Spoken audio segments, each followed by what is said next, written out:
Cylindrical shell का MI हम लोग देख चुके हैं बच्चों। अब हम लोग बात करते हैं सॉलिड सिलेंडर के एमआई के बारे में। भाई ये आपके पास में एक सॉलिड सिलेंडर है। सॉलिड सिलेंडर मतलब जिसमें जो मास है बच्चों वो अंदर भी है, यहाँ पर भी मास है। पिछले केस में क्या था बच्चों, हॉलो सिलेंडर था या फिर सिलेंड्रिकल शेल था और उसमें मास केवल वॉल्स पर था। यहाँ पर तो मास बच्चों अंदर भी है। हमें इस का बच्चों एमआई निकालना है अबाउट दिस एक्सिस, जो कि इसकी ज्योमेट्रिक एक्सिस है, जो ऐसी एक्सिस है बच्चों जो इसके सेंटर से जा रही है और इसकी लेंथ के अलॉन्ग है। इस एक्सिस के अबाउट बच्चों हमको एम आई कैलकुलेट करना है, यानी कि मोमेंट ऑफ इनर्शिया जानना है। तो सबसे पहली बात तो ये बच्चों यहाँ पर जरा गौर करें, हम यहाँ पर इसमें कैसे काम करेंगे। भाई देखिए, हम लोग एक काम करते हैं बच्चों, जैसा अभी हम लोगों ने सिलेंड्रिकल शेल के लिए किया था बिल्कुल वैसा ही हम लोग यहाँ पर भी काम करते हैं। हम यहाँ पर बच्चों एक ऐसी पतली सी डिस्क ले लेते हैं। भाई डिस्क ले लेते हैं, ये लीजिए हमने इस तरह से एक डिस्क ले ली, एक ऐसी डिस्क ले ली बच्चों जिसकी थिकनेस मैंने कितनी सपोज कर ली। भाई देखिए मास यहाँ पर रखा हुआ है, मास यहाँ पर भी रखा हुआ है ऑब्वियसली, और मास केवल बाउंड्री पर ही नहीं है, इस बार तो बच्चों मास जो है वो अंदर भी है इस तरह से। अब मैंने इसकी थिकनेस सपोज कर ली साहब dx, मैंने इसकी थिकनेस dx सपोज कर ली। अब यहाँ पर देखिए बच्चों ये एक ऐसा केस है जिसमें मास पूरे वॉल्यूम में डिस्ट्रीब्यूटेड है। मास जो है बच्चों वो पूरे वॉल्यूम में डिस्ट्रीब्यूटेड है, और सपोज कर लीजिए कि ये जो सिलेंडर है बच्चों इसकी हाइट है या इसकी जो लेंथ है बच्चों वो h है। तो आप एक बात गौर करेंगे कि पाई आर स्क्वायर h, इतने वॉल्यूम का मास क्या होगा बच्चों, इतने वॉल्यूम का मास है m। भाई इस बार मास वॉल्यूम में डिस्ट्रीब्यूटेड है ना, और सिलेंडर का वॉल्यूम होता है बच्चों पाई आर स्क्वायर h। तो यहाँ पर बच्चों pi r square h volume का मास m, तो यूनिट वॉल्यूम का मास क्या होगा बच्चों। अगर इतने वॉल्यूम का मास m है तो यूनिट वॉल्यूम का जो मास होगा बच्चों that would be m over pi r square h, कुछ ऐसा रहेगा बच्चों। Pi r square h volume का मास m, तो यूनिट वॉल्यूम का मास हो जाएगा इतना। तो ये जो आपने डिस्क लिए बच्चों, पहले तो आप इस डिस्क का वॉल्यूम निकालें, तो इस डिस्क का वॉल्यूम क्या होगा बच्चों। इस डिस्क के वॉल्यूम को मैं dv से रिप्रेजेंट कर देता हूं, और मैं इसे यहाँ लिखे देता हूं बच्चों, वॉल्यूम ऑफ शेडेड डिस्क। जो आपने डिस्क आपने ली है उसका मास कितना होगा बच्चों, उसका मास होगा, उसका वॉल्यूम क्या होगा, उसका वॉल्यूम होगा बच्चों उसका एरिया। और इसका एरिया कितना, इस डिस्क की जो रेडियस आएगी बच्चों वो कितनी आएगी, डिस्क की रेडियस जो होगी वो नेचुरली कैपिटल आर ही होगी। भाई इस डिस्क की रेडियस होगी कैपिटल आर, इस डिस्क की रेडियस होगी कैपिटल आर। ऑब्वियस सी बात है, आपने वो जो डिस्क ली बच्चों वो यहीं पर ली है, you have taken that disc over here, so उसकी रेडियस तो हो गई बच्चों आर, तो इसलिए उसका एरिया हो गया पाई आर स्क्वायर और इनटू में dx। भाई वॉल्यूम क्या होता है, वॉल्यूम होता है बच्चों एरिया इनटू लेंथ, वॉल्यूम होता है बच्चों एरिया इनटू लेंथ। तो ये जो डिस्क लिया आपने उसका एरिया है पाई आर स्क्वायर और उसकी थिकनेस कितनी बच्चों dx। ये डिस्क भी एक छोटे से सिलेंडर के रूप में मानी जा सकती है। That disk can be considered as a very small cylinder. एक ऐसा सिलेंडर मैं लूँ जिसकी हाइट बहुत ही कम हो, तो बच्चों उसका जो वॉल्यूम होगा वो होगा उसका पाई आर स्क्वायर इनटू h होता है। भाई सिलेंडर का वॉल्यूम होता है पाई आर स्क्वायर इनटू h। अब r तो उसका बाई चांस वही है, लेकिन उसका जो h है बच्चों वो बाई चांस कितना है dx, ये आ गया। सो अगेन अब पाई आर स्क्वायर h वॉल्यूम का मास इतना, तो यूनिट वॉल्यूम का मास इतना, और यहाँ ये जो है बच्चों इसे हम रो से रिप्रेजेंट कर देते हैं। इस रो को हम क्या बोलेंगे बच्चों, this rho we will call as volume mass density. इसे हम लोग क्या नाम दे सकते हैं, इसे हम नाम दे सकते हैं बच्चों वॉल्यूम मास डेंसिटी, यानी कि आयतन आवेश घनत्व, आयतन द्रव्यमान घनत्व। लीनियर डेंसिटी को लेमडा से रिप्रेजेंट करते हैं, एरियल सुपरफिशियल डेंसिटी को हम लोग सिग्मा से रिप्रेजेंट करते हैं, और वॉल्यूम डेंसिटी को बच्चों रो से रिप्रेजेंट करते हैं। तो इतने वॉल्यूम का मास इतना, तो यूनिट वॉल्यूम का मास इतना होगा। तो ये जो वॉल्यूम आपने लिया बच्चों, ये जो dv वॉल्यूम आपने लिया है, इसका मास कितना हो जाएगा, dv वॉल्यूम का जो मास होगा बच्चों वो क्या होगा, मैं सपोज कर लेता हूँ उसको dm, तो वो होगा बच्चों यूनिट वॉल्यूम का मास इनटू उसका वॉल्यूम। भाई इतने का मास अगर देखें तो यूनिट वॉल्यूम का मास इतना इनटू उसका वॉल्यूम, यही कुछ होगा बच्चों। इतने इतने पोर्शन का मास आपको कैलकुलेट करना है, तो वो होगा यूनिट वॉल्यूम का मास इनटू उसका वॉल्यूम। और dm is equal to rho, rho की वैल्यू कितनी बच्चों, रो की वैल्यू है m over pi r square h, rho की वैल्यू कितनी बच्चों पाई आर स्क्वायर h इनटू उसका वॉल्यूम, उसका वॉल्यूम कितना बच्चों pi r square into dx, यही कुछ आएगा बच्चों। I repeat dm is equal to rho D. और रो क्या बच्चों, rho is the mass density, और वो कितनी है m over pi r square H. और इसका जो वॉल्यूम आएगा बच्चों वो आएगा pi r square D X, यही कुछ आएगा। अभी कुछ कैंसिल हो रहा है यहाँ पर, अब पाई आर स्क्वायर से पाई आर स्क्वायर बच्चों कैंसिल हो गया, और इस तरीके से this would be M D X upon H. तो ये बच्चों आपके पास में ये जो डिस्क आपने एज्यूम करी है, ये जो डिस्क आपने एज्यूम करी बच्चों, ये उस डिस्क का मास आ गया, ये इस डिस्क का मास आ गया। अब इस डिस्क का मास आ गया बच्चों, तो इस डिस्क का एमआई कितना होगा बच्चों। ये जो एक्सिस आपको जो दिखाई दे रही है बच्चों, ये एक्सिस कैसी होगी, ये डिस्क के लिए भाई ये डिस्क थी आपके पास में, ये आपके पास में डिस्क थी, और ये जो एक्सिस आप देख रहे हैं बच्चों, यहाँ पर डायग्राम से आपको क्लियर दिखाई दे रहा है कि ये जो एक्सिस है बच्चों, ये एक ऐसी एक्सिस है जो इसके सेंटर से जा रही है और इसके प्लेन के परपेंडिकुलर है। अभी आप अगर देखें तो ये एक डिस्क है, दिस इज अ डिस्क, और ये जो एक्सिस आप देख रहे हैं बच्चों, वो डिस्क के सेंटर से जा रही है, उसके प्लेन के परपेंडिकुलर है। और हम लोग बच्चों डिस्क का एमआई निकाल चुके हैं एक ऐसी एक्सिस के अबाउट जो सेंटर से जाती है और उसके प्लेन के परपेंडिकुलर होती है, उसका एमआई होता है बच्चों m into r square upon 2। आप लोग जानते हैं भाई, हम लोगों ने डिस्क का भी डिराइव करा है, कुछ समय पहले डिराइव करा हमने, कि अगर हम डिस्क का इस एक्सिस के अबाउट जो कहाँ से जा रही है बच्चों, इसके सेंटर जा रही है और प्लेन के परपेंडिकुलर है, उस एक्सिस के अबाउट इसका एमआई होता है बच्चों m into r square by 2 है। तो m उसका मास होता है और r उसकी रेडियस होती है। अभी आपको ध्यान हो बच्चों, हम लोगों ने डिस्क का जब निकाला था तो उसके लिए हमने एक ऐसी पतली से रिंग एज्यूम कर ली थी और फिर उसे 0 से लेकर कैपिटल R तक इंटीग्रेट किया था। तो बच्चों ये लीजिए, और नेट मोमेंट ऑफ इनर्शिया क्या होगा, नेट मोमेंट ऑफ इनर्शिया बच्चों ऐसी पतली पतली से डिस्क आप लेते जाएंगे, एक डिस्क आपने यहाँ ली, फिर एक डिस्क यहाँ ली, यहाँ ली, यहाँ ली, यहाँ ली, यहाँ ली, और फाइनली यहाँ ली। सो यहाँ से लेके यहाँ तक आप पतली पतली डिस्क मानते जाएंगे।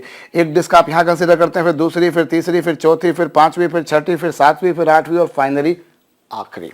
सो बच्चों ऐसी पतली पतली सी आप डिस्क लेते जाएंगे। और dm की वैल्यू कितनी बच्चों, dm की वैल्यू आप देख रहे हैं m dx अपॉन h है। ये तो dm की वैल्यू बच्चों इनटू में कितना, इनटू में है बच्चों r स्क्वायर बाय 2। भाई यही मोमेंट ऑफ इनर्शिया है ना। आप अगर टोटल मोमेंट ऑफ इनर्शिया निकालें तो ऐसे छोटे छोटे मोमेंट ऑफ इनर्शिया का आप सम करेंगे तो वो कितना होगा बच्चों, m dx अपॉन h, और r की वैल्यू r स्क्वायर बाय 2। और लिमिट कहाँ से कहाँ तक चल रही है साहब, लिमिट जो है बच्चों, आप पहली डिस्क यहाँ पर लेंगे, आप पहले डिस्क यहाँ पर लेंगे, ये लीजिए पहली डिस्क, फिर ये दूसरी डिस्क, फिर ये तीसरी डिस्क, और फाइनली यहाँ पर आखिरी डिस्क। सो आप लोग यहाँ से लेके यहाँ तक जब जाएंगे तो x की वैल्यू जो होगी बच्चों वो 0 से लेके h तक जाएगी, 0 से लेके h तक। भाई जब मैं आई स्टार्ट हेयर रीच दियर, मैं यहाँ से शुरू करके यहाँ तक पहुँचता हूँ, तो 0 से लेके बच्चों मैं h तक जाऊँगा। अब यहाँ पर जो जो कॉन्स्टेंट्स हैं बच्चों उन्हें आप इंटीग्रेशन साइन के बाहर निकाल दीजिए।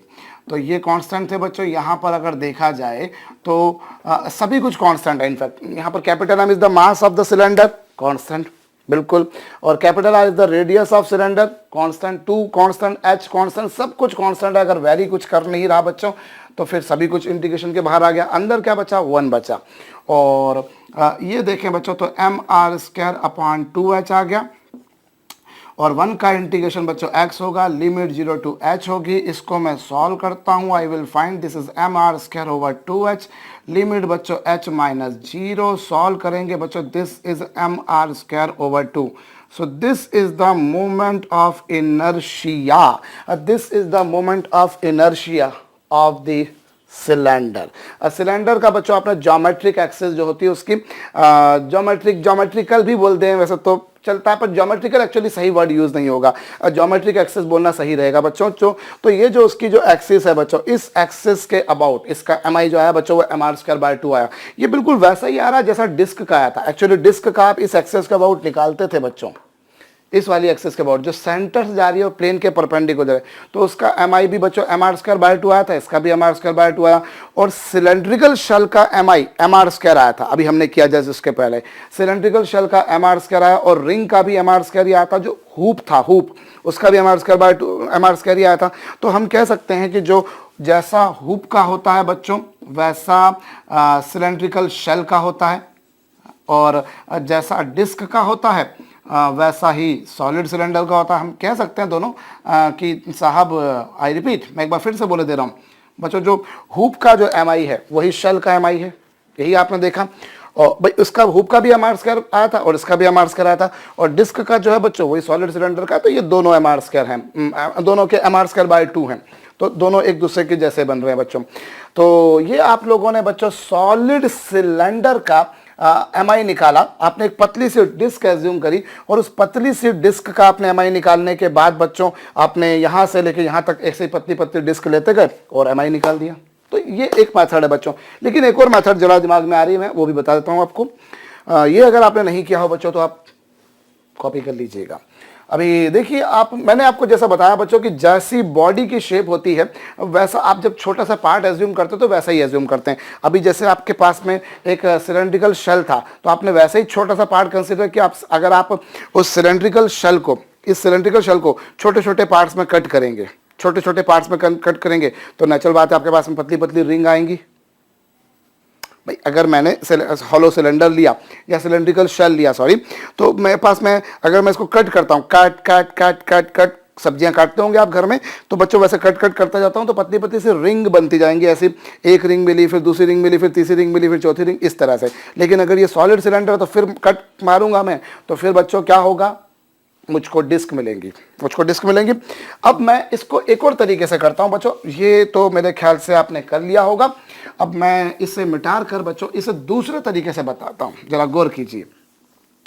हम एक काम करें बच्चों, ये आपके पास में सॉलिड सिलेंडर है, ये लीजिए, ये सॉलिड सिलेंडर था, मैंने ये सॉलिड सिलेंडर लिया साहब, ये कुछ ऐसा, और यहाँ पर बच्चों ये सॉलिड सिलेंडर तो आपने लिया। अब आप एक काम कीजिए, यहाँ पर एक पतला सा बच्चों आप एक ऐसा सिलेंड्रिकल शेल एज्यूम कीजिए। You just imagine a cylindrical shell. आप इस तरह से बच्चों एक पतला सा, बहुत ही पतला सा आप सिलेंड्रिकल शेल एज्यूम कीजिए। ये लीजिए साहब, हमने इस तरह से एक पतला सा सिलेंड्रिकल शेल एज्यूम कर लिया। होप आपको समझ में आया होगा बच्चों। मैंने इसके अंदर एक पतला सा सिलेंड्रिकल शेल एज्यूम किया। अगर नहीं समझ में आया हो तो मैं डायग्राम को थोड़ा सा बड़ा करके बना देता हूं जिससे आपको क्लियर हो जाएगा। भाई ये आपके पास में आपका ओरिजिनल सिलेंडर था, ऑफ कोर्स सॉलिड सिलेंडर था, ये आपका ओरिजिनल सॉलिड सिलेंडर था। ये इसकी ज्योमेट्रिक एक्सिस या इसकी एक्सिस कह लीजिए थी। इसमें मैंने बच्चों यहाँ पर एक इस तरह से, ये लीजिए इस तरह से बच्चों मैंने इसमें सिलेंड्रिकल शेल लिया। ये सिलेंड्रिकल शेल कुछ ऐसा, ये लीजिए साहब, ऐसा फिर ऐसा, ये ले लिया हमने। ये लीजिए साहब, ये लीजिए कुछ इस तरह से आपने एक सिलेंड्रिकल शेल एज्यूम कर लिया। एक ऐसा सिलेंड्रिकल शेल एज्यूम करा बच्चों जिसकी रेडियस मैंने सपोज करी स्मॉल आर और जिसकी जो थिकनेस है बच्चों वो मैंने कितनी मान ली, डी आर। कुछ ऐसा काम कर लिया बच्चों। जो मैंने शेल लिया है, ये जो सिलेंड्रिकल शेल मैंने इसके अंदर एज्यूम करा है, इसकी मैंने रेडियस कितनी ली, आर, और इसकी थिकनेस कितनी, डी आर। अब आप इसका वॉल्यूम अगर निकालें, volume of shaded volume of shaded cylindrical shell, ये जो इसके अंदर सिलेंड्रिकल शेल लिया है ना मैंने, ये सिलेंड्रिकल शेल का वॉल्यूम लेता हूँ। अभी शेडेड नहीं है, ये लीजिए मैंने शेडेड कर दिया, ये लीजिए साहब, मैंने बिल्कुल पतला सा बच्चों इस तरह का सिलेंड्रिकल शेल एज्यूम कर लिया। अब इसका वॉल्यूम क्या होगा, let us suppose that is equal to DV. अब वो क्या होगा बच्चों, इसका वॉल्यूम अगर आप निकालें तो वो होगा बच्चों इसका एरिया, बच्चों इसका एरिया कितना होगा, इसके दीवारों का एरिया अगर आप निकालें तो इसकी दीवारों का एरिया होगा बच्चों 2 पाई आर एच। इसकी वॉल्स जो होंगी बच्चों, केवल वॉल्स ही हैं इसके पास में, तो इसकी वॉल्स का जो एरिया होगा that would be equal to 2 pi r H into उसकी थिकनेस। भाई ये लीजिए, समझ में आया होगा मेरे ख्याल से। भाई देखिए इसका वॉल्यूम अगर मुझे निकालना है, ये जो मैंने सिलेंडर लिया है पतला सा बिल्कुल, मैंने बस केवल एक लाइन ऐसी बना दी है, बस केवल बारीक, बहुत ही महीन किस्म की। तो बच्चों उसका जो वॉल्यूम होगा वो क्या होगा, उसका एरिया, और उसका एरिया कितना होगा 2 पाई आर एच। भाई रेडियस उसकी आर है और लेंथ उसकी एच है, तो उसका जो वॉल्यूम बनेगा बच्चों वो बनेगा 2 पाई आर एच बनेगा इनटू थिकनेस। सिंपल सी बात है बच्चों। सो ये उसका वॉल्यूम आ गया, एरिया इनटू थिकनेस, तो ये उसका वॉल्यूम आया बच्चों। तो और अगर ये वॉल्यूम कैसे आया तो मैं एक और तरीका बताता हूं। भाई देखिए पूरे के पूरे सिलेंडर का वॉल्यूम होता है बच्चों pi r square h. Pi r square h होता है। अब अगर मैं इसका वॉल्यूम निकालना चाहूं तो मैं इसको डिफरेंशिएट करता हूं, सपोज कीजिए, तो ये पाई और आर स्क्वायर का डिफरेंशिएशन बच्चों 2r होगा। पूरे सिलेंडर का वॉल्यूम बच्चों पाई आर स्क्वायर एच, तो आर स्क्वायर का डिफरेंशिएशन कितना हो गया साहब, 2r हो गया। और फिर r का बच्चों डी आर इंटू एच, ये लीजिए बात वही आई बच्चों, this is also equal to 2 pi r d r into h, वही आ रहा है, देख लीजिए 2 pi r d r into h वही आ रहा है। तो आप ऐसा भी कर सकते हैं भाई, वॉल्यूम आपको निकालना है तो वॉल्यूम आप दो तरीके से निकाल सकते हैं। या तो आप बोलें कि पूरे सिलेंडर का वॉल्यूम होता है पाई आर स्क्वायर एच, उसको डिफरेंशिएट किया तो ये आ गया।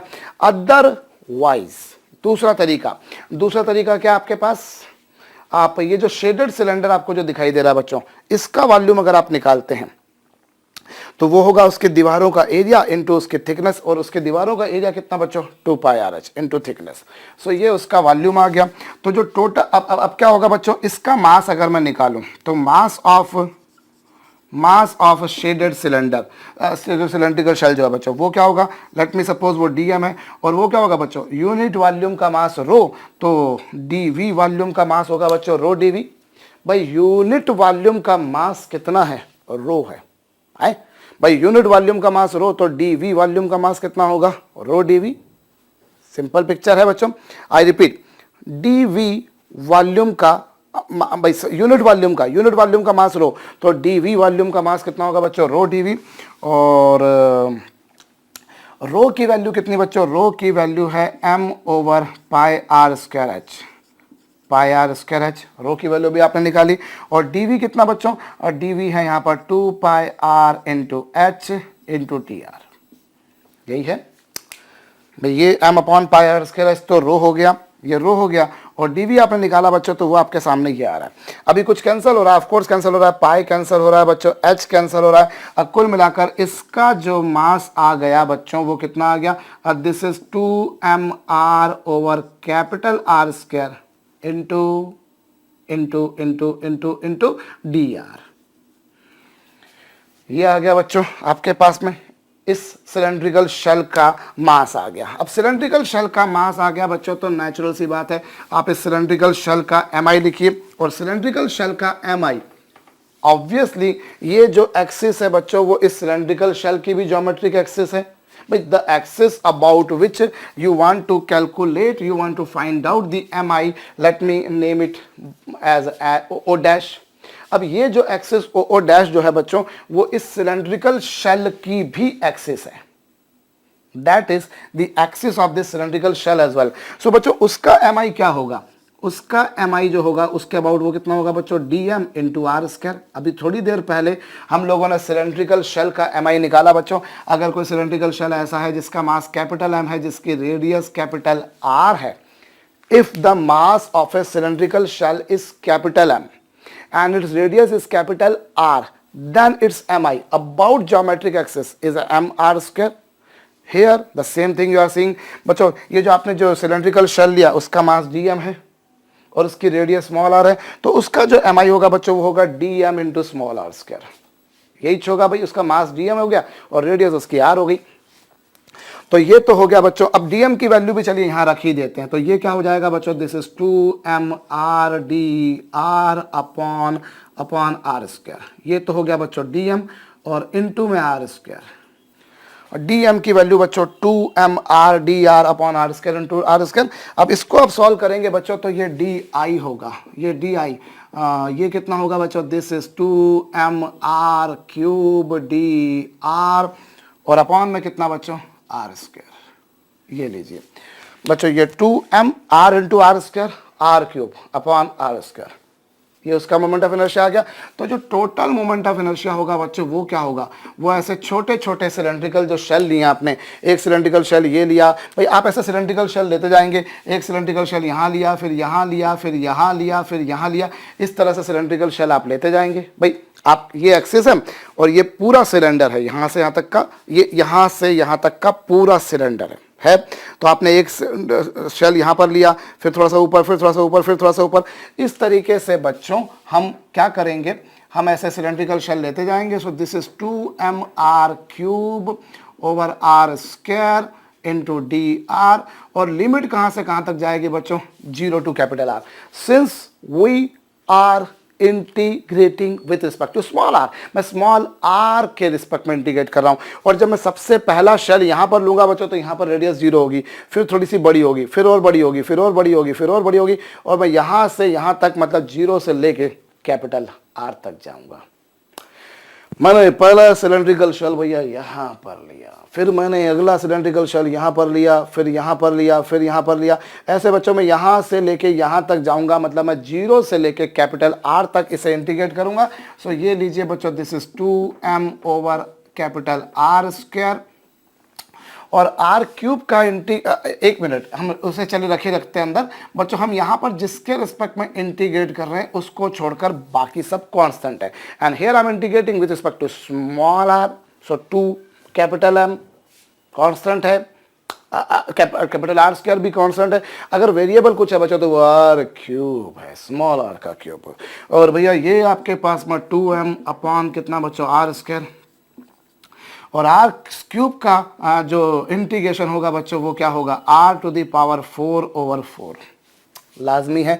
और ये बच्चों आपके पास में limit 0 to r, so 2m by capital r square, और ये कैपिटल आर स्क्वायर ही क्यों, साथ में 4 भी तो आएगा ना, डिनोमिनेटर में 4 भी है, और फिर ये बच्चों कैपिटल आर की पावर 4 माइनस 0 की पावर 4 क्या आ रहा है भाई, यही आ रहा है, स्मॉल आर की जगह कैपिटल आर और स्मॉल आर की जगह 0 आ जाएगा भाई। स्मॉल आर की जगह कैपिटल आर रखा, स्मॉल आर की जगह 0 रख देंगे। अब क्या होगा बच्चों, दिस इज 2 से 4 टाइम्स जाएगा, 2 से 4 2 टाइम्स जाएगा, sorry. So this would become बच्चों m over 2r square, m over 2r square into बच्चों r टू दी पावर 4, और सॉल्व करेंगे बच्चों यही आएगा, तो mr स्क्वायर बाय 2 आ जाएगा। आंसर वही आ रहा है बच्चों जो थोड़ी देर पहले आया था। कहने का मतलब ये बच्चों, देखो जैसा मैंने आपको बोला कि आप इसको अगर कट करें तो कट करने के आपके पास में तरीके अलग अलग है बच्चों। हमने ऐसे ऐसे कट किया, ऐसे ऐसे कट करते गए, या हो सकता है कि हम इसको ऐसे ऐसे कट करें। अगर मैं ऐसे ऐसे कट करूंगा बच्चों तो मुझे पतले पतले शेल्स मिलते जाएंगे। ऑफ कोर्स एक शेल छोटा होगा, फिर अगला शेल बड़ा होगा, अगला शेल और बड़ा होगा, अगला शेल और बड़ा होगा, that I can imagine. But cut करने के तरीके हैं, if I am cutting it in this way तो बच्चों मुझे पतली पतली डिस्क मिलेंगी, और अगर मैं इसी के अलॉन्ग कट करते जाऊंगा कि मैं कुछ ऐसे कट कर रहा हूं कि जैसे ये था, अब इसी के अलॉन्ग कट करूंगा बच्चों तो मुझे एक शेल मिलेगा। तो मैंने आपको जो बताया बच्चों कि इमेजिन करने की बारी जब आती है, जब छोटा सा पार्ट कंसीडर करने की बारी आती है, तो अमूमन हम कोशिश ये करते हैं कि हम वैसा ही कट करें या छोटा सा पार्ट भी वैसा ही लें जैसा ओरिजिनल बॉडी की शेप है। अदरवाइज हम यहाँ पर बच्चों वो 2 बार इंटीग्रेशन, इनफैक्ट इस केस में तो 3 बार इंटीग्रेशन करना पड़ेगा, क्योंकि यहाँ पर वॉल्यूम डिस्ट्रीब्यूशन है। तो वॉल्यूम डिस्ट्रीब्यूशन है तो 1 बार 2 बार 3 बार ऐसे अलग अलग करना पड़ेगा। पहले आप यहाँ से यहाँ जाएंगे, फिर यहाँ से यहाँ जाएंगे, और फिर 3D में भी आगे पीछे होंगे, बिकॉज दिस इज सिलेंडर बच्चों। तो आप वैसे भी कर सकते हैं, बट थोड़ा सा वो लंबा काम हो जाता है। काम मुश्किल नहीं है, लंबा जरूर हो जाता है, लंबा जरूर होता है, थोड़ा सा शायद ज़्यादा इमेजिन करने को मिल जाए। अदरवाइज बच्चों इस तरह से भी कर सकते हो। तो जैसी बॉडी की शेप है आप वैसा उसको कट कीजिए। रॉड थी, लेंथ के लॉन्ग कट करते गए। डिस्क थी तो आप डिस्क को कट करते हैं तो आप कुछ वैसा कट कीजिए कि आपका काम कुछ ऐसा हो जाए जिसको आप पहले कर चुके हो। तो डिस्क को कट किया, रिंग बनाई। अभी सिलेंड्रिकल शेल लिया तो आपने रिंग बनाई। अभी आप सॉलिड सिलेंडर ले रहे हो तो सॉलिड सिलेंडर के लिए आप डिस्क भी बना सकते हो और डिस्क भी बना सकते हो और सिलेंड्रिकल शेल भी बना सकते हो। तो ये डिपेंड करेगा बच्चों। ऐसी रेक्टेंगुलर लैमिना थी तो पतली सी स्ट्रिप ले लिया आपने। तो ये थोड़ा सा आपको ये सोचना है कि बस हम कैसा काम करें कि हमारा MI जो है वो आसानी से कैलकुलेट हो जाए। और जो छोटा पार्ट आप लेते हैं उसका MI अगर आपको पहले से पता हो तो आगे वाले का काम आप कर सकते हैं। अदरवाइज पहले आपको छोटे वाले पार्ट का ऑब्वियसली निकालना पड़ेगा। अब यहाँ पर जैसे मैंने डिस्क का निकाल रखा था तो उसका यूज़ कर लिया, या सिलेंड्रिकल शेल का मालूम था तो उसका कर लिया। अगर वो नहीं पता होता तो ऑब्वियस सी बात है कि अगर मुझे इसको डिटरमाइन करना है सॉलिड सिलेंडर का तो या तो मुझे पहले से डिस्क का पता हो या फिर सिलेंड्रिकल शेल का पता हो।